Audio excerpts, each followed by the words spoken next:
रत्नागिरी सिंधुदुर्ग लोकसभेसाठी भाजपकडून उमेदवार निश्चित झाले। केंद्रीय मंत्री नारायण राणेंना उमेदवारी मिळणार असल्याचं बोललं जाते।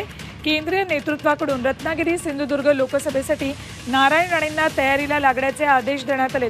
2 दिवसांपूर्वी मुख्यमंत्री एकनाथ शिंदे आणि राणेंमध्ये सुद्धा रत्नागिरी सिंधुदुर्ग लोकसभा मतदारसंघाबाबत चर्चा झाली होती।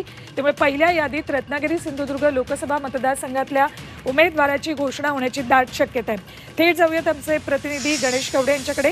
गणेश, रत्नागिरी सिंधुदुर्ग मतदारसंघातून राणेंना तयारीला लागण्याचे आदेश देण्यात आले असं कळतंय।